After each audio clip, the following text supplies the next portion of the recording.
Hema committee report casting couch. അപ്പോൾ ഒരു example വെച്ചിട്ട് ഇതിനകത്തൊരു കമൻറ്റ് ചെയ്യാം. നമ്മൾ കുട്ടികളെ വളർത്തുന്ന സമയത്ത് ചെറുപ്പത്തിലെ കുട്ടികൾക്ക് ഇഷ്ടപ്പെടാത്ത എന്തെങ്കിലും കാര്യം ഉണ്ടെങ്കിൽ അവരത് പറയുമ്പോഴത്തേക്കും നമ്മൾ പറയുന്ന ഒരു കമൻറ്റാണ്, ഇങ്ങനെയാണോ മറ്റുള്ളവരോട് സംസാരിക്കുന്നത്, ഇങ്ങനെയാണോ നിന്നെ പഠിപ്പിച്ചിട്ടുള്ളത് എന്ന് പറയും. എന്നിട്ട് നമ്മൾ മാറ്റി നിർത്തിയിട്ട് പറയും, മോനെ അങ്ങനെയൊന്നും പറയാൻ പാടില്ല. അപ്പം മോനെക്കുറിച്ച് അവരെന്ത് വിചാരിക്കും, അങ്ങനെയൊന്നും പറയാൻ പാടില്ല കേട്ടോ, അവരൊക്കെ മുതിർന്ന ആൾക്കാരാണ്, അവരോട് അങ്ങനെ പറയരുത് എന്ന് പറയും. സോ ബേസിക്കലി നോക്കിയാൽ നമ്മൾക്ക് ഒരു കാര്യം ഇഷ്ടപ്പെട്ടില്ല എന്നുണ്ടെങ്കിൽ അത് പറയിപ്പിക്കാതിരിക്കാനാണ് നമ്മൾ ചെറുപ്പം കാലം മുതലേ കുട്ടികളെ ട്രെയിൻ ചെയ്യുന്നത്. അപ്പോൾ മറ്റുള്ളവരെന്ത് വിചാരിക്കും, അവരോട് അങ്ങനെയൊന്നും പറയരുത്, കാരണം അവർ പവറുള്ളവരാണ്, അവർ മുതിർന്നവരാണ് എന്നൊക്കെ നമ്മൾ തന്നെയാണ് കുട്ടികളെ പറഞ്ഞു പഠിപ്പിക്കുക.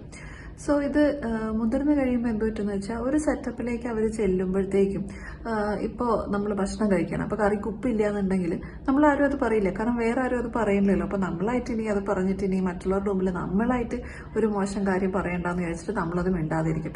അതുപോലെ എനിക്ക് ചൂടെടുക്കുന്നുണ്ടെങ്കിലും ചുറ്റുമുള്ള ഒരു 100 പേർക്ക് ചൂടെടുക്കുന്നില്ല, അവർ പറയുന്നത് ഇത് കുഴപ്പമൊന്നുമില്ല എന്ന് പറയുകയാണെന്നുണ്ടെങ്കിൽ എനിക്ക് ചൂടെടുക്കുന്നുണ്ട് എന്ന് പറയുന്ന കാര്യം ഞാൻ പറയില്ല. ശരിക്കും ഈ കംഫർട്ട് ഡിസ്കംഫർട്ട് എന്ന് പറയുന്ന ഒരാളുടെ പേഴ്സണൽ ആയിട്ടുള്ള കാര്യമാണ്. അപ്പോൾ അയാൾക്കത് അൺകംഫർട്ടബിൾ ആണെങ്കിൽ അയാൾക്കത് പറയാൻ പറ്റുന്ന കാര്യമാണ്. ശരിക്കും എനിക്ക് അൺകംഫർട്ടബിൾ ആണെങ്കിൽ എനിക്ക് അൺകംഫർട്ടബിൾ ആണെന്ന് എനിക്ക് മനസ്സിലാവുന്ന കാര്യമാണത്. പക്ഷെ ചെറുപ്പം മുതൽക്ക് ഇത്തരം ഒരു പാരന്റിങ്ങിലൂടെ നമ്മൾ പോന്നേക്കുന്നതുകൊണ്ട് കൃത്യമായ സമയത്ത് നോ പറയുന്നതിൽ നിന്ന് നമ്മളെ തന്നെ ചെറുപ്പം മുതൽക്കേ നമ്മളെ സപ്രസ് ചെയ്താണ് ശീലിപ്പിച്ചിരിക്കുന്നത്. അങ്ങനെ പൊതുവെ വീടിനുള്ളിൽ തന്നെ പറഞ്ഞ് പഠിച്ച് ശീലമുള്ള കുട്ടികൾക്ക് പിന്നെ എവിടെ ചെന്നാലും സമൂഹത്തിനെ പേടിക്കാതെ അവർക്ക് ഇഷ്ടപ്പെടാത്ത അല്ലെങ്കിൽ അവർക്ക് മോശമെന്ന് തോന്നുന്ന ഒരു കാര്യം കാണുമ്പോൾ അവർ എഴുന്നേറ്റ് എന്ന് പറയും.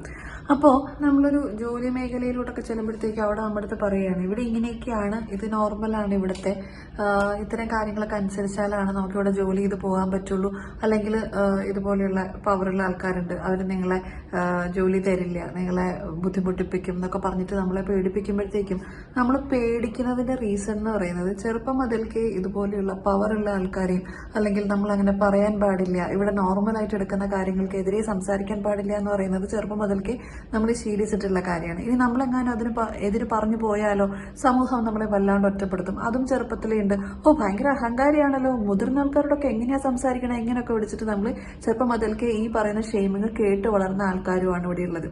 അപ്പോൾ അങ്ങനെയുള്ള ആളുകൾക്ക് ഇതുപോലുള്ള സ്ഥലത്ത് പോകുമ്പോഴത്തേക്കും പറയാനുള്ള പേടി, ചമ്മല്, സങ്കടം ഇതൊക്കെ കാരണം ചിലപ്പോൾ പറയാൻ പറ്റാതെ വരും. ഇത് ചെറുതായിരിക്കുമ്പോൾ എന്തെങ്കിലും ഒരു അഭിപ്രായം അവർക്ക് ഇഷ്ടപ്പെടാത്തൊരു കാര്യം അവർ പറയുമ്പോഴത്തേക്കും അവരെ സ്റ്റോപ്പ് ചെയ്യാതിരിക്കുക. അവരത് മുതിർന്നവരോടാണ് പറയുന്നത്, അച്ഛനും അമ്മയോടാണ് പറയുന്നത്, ഇങ്ങനെയുള്ള പവർ അല്ലെങ്കിൽ അവരുടെ ഏജ് കാണിച്ചിട്ട് അവരെ സപ്രസ് ചെയ്യാതിരിക്കുക. അവരുടെ അഭിപ്രായങ്ങൾ അവർ പറയട്ടെ, അവർക്ക് ഇഷ്ടപ്പെടാത്തത് അവർ കൃത്യമായി പറയട്ടെ. അവരോട് പറഞ്ഞു കൊടുക്കേണ്ടത് നിങ്ങളിത് എങ്ങനെ പറയണം എന്നുള്ളതാണ്. ദേഷ്യപ്പെടാതെ, നിങ്ങൾ മറ്റൊരാളെ കളിയാക്കാതെ, നിങ്ങൾക്കുണ്ടായ ഡിസ്കംഫർട്ട് നിങ്ങൾ കൃത്യമായി നല്ല ഭാഷയിൽ നിങ്ങൾ പറയുക, അങ്ങനെ പഠിപ്പിക്കുക.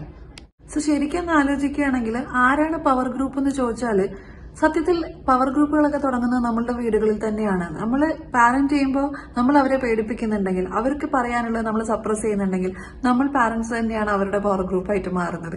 സോ ഇത്തരം കാര്യങ്ങൾ വീട്ടിൽ തന്നെ മാറ്റാൻ ശ്രമിക്കാം. ഇങ്ങനെ നമ്മൾ വീടുകളിൽ ഓരോ കുഞ്ഞിനെയും മാറ്റുമ്പോൾ വലിയ മാറ്റങ്ങളാണ് സമൂഹത്തിൽ ഉണ്ടാവുക. കാരണം ഒരു കുട്ടിക്ക് തോന്നുന്ന കാര്യങ്ങൾ കൃത്യമായി പറയാൻ പഠിക്കുമ്പോൾ ആ ഇൻഡിവിജ്വൽ അവിടെ മാറുന്നുണ്ട്. ഇങ്ങനെ ഓരോ കുട്ടിയും മാറുമ്പോൾ എല്ലാവരും കൃത്യമായി കാര്യങ്ങൾ വ്യക്തതയോടെ പറയാൻ, ദേഷ്യമില്ലാതെ, സങ്കടമില്ലാതെ, പേടിയില്ലാതെ കൃത്യമായി പറയാൻ പഠിക്കുമ്പോൾ സമൂഹം മൊത്തത്തിൽ മാറും. ഇത് രണ്ടാമത്തെ അഡ്വാൻറ്റേജ്. മൂന്നാമത്തെ അഡ്വാൻറ്റേജ് എന്ന് പറയുന്നത് ഇങ്ങനെ സമൂഹം മൊത്തത്തിൽ മാറുമ്പോഴത്തേക്കും ഈ അറ്റാക്ക് ചെയ്യാൻ വരുന്ന ആൾക്കാരുണ്ടല്ലോ അവർക്കൊരു പൊതുധാരണ ഉണ്ടാവും. അയ്യോ, ഇവരോടൊക്കെ ചെന്ന് മുട്ടിക്കഴിഞ്ഞാൽ അവരെ കൃത്യമായി പറയുന്ന കുട്ടികളാണ് കേട്ടോ, പുതിയ പിള്ളേർ അങ്ങനെയാണ് എന്ന് പറയുന്ന ഒരു പൊതുധാരണ വരുമ്പോൾ ഇത്തരക്കാരുടെ ടെൻഡൻസീസും കുറയും. സോ എല്ലാ തരത്തിലും ഇതൊരു മാറ്റമാണ്. ഒരു ഇൻഡിവിജ്വൽ എന്നുള്ള നിലയ്ക്കും, ഒരു സൊസൈറ്റി എന്നുള്ള നിലയ്ക്കും, ഒരു ക്രിമിനൽ ടെൻഡൻസി എന്നുള്ള നിലയ്ക്കും എല്ലാ തരത്തിലും ഇതൊരു പോസിറ്റീവ് കാര്യമാണ്. നമ്മൾ കുട്ടികളെ അസേർട്ടീവായിട്ടും ക്രിട്ടിക്കൽ തിങ്കിങ്ങോടും കൂടി വളർത്തുകയാണെന്നുണ്ടെങ്കിൽ. ഇന്നത്തെ ഒരു 30-40s ഉള്ള ആൾക്കാർ ഇതുപോലെയുള്ള പാരന്റിങ്ങിലൂടെ കടന്നു വന്നേക്കുന്നത് കൊണ്ട് നോ പറയാൻ പൊതുവെ പേടിയുള്ള ഒരാളുകളാണ്. പക്ഷെ ഇന്നത്തെ സമൂഹത്തിൽ ഇതുപോലെ ഇപ്പോൾ പാർവതി തിരുവോത്തിനെ പോലെ അല്ലെങ്കിൽ ആക്രമിക്കപ്പെട്ട നടിയെ പോലെയൊക്കെയുള്ള ആളുകൾ സമൂഹത്തിലേക്ക് ഇറങ്ങി അത് പറയുമ്പോഴത്തേക്കും ഇതുപോലെയുള്ള ഈ ഒരു ഏജ് ഗ്രൂപ്പിലുള്ള ആൾക്കാരുടെ ചിന്താഗതിയിൽ പതുക്കെ മാറ്റങ്ങൾ വരുന്നുണ്ട്.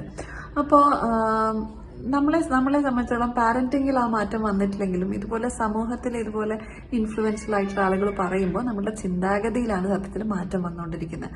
അപ്പോൾ നിങ്ങളെ ഇൻഫ്ലുവൻസ് ചെയ്ത അല്ലെങ്കിൽ നിങ്ങളുടെ ചിന്താഗതിയെ മാറ്റാനായിട്ട് ഹെൽപ്പ് ചെയ്തിട്ടുള്ള അത് നിങ്ങളുടെ കൂട്ടുകാരാകാം, നിങ്ങളുടെ പേരൻസ് ആകാം, ഇൻഫ്ലുവൻസേഴ്സ് ആകാം, യൂട്യൂബേഴ്സ് ആവാം, ആക്ടേഴ്സ് ആകാം, ഇതുപോലുള്ള പേജുകളാകാം. അപ്പോൾ അത് ആരാണെങ്കിൽ തന്നെ നിങ്ങൾക്കത് ഇവിടെ താഴെ അവരെ ടാഗ് ചെയ്യാം, അല്ലെങ്കിൽ അവരുടെ പേരുകൾ കമൻറ്റ് ചെയ്യാം.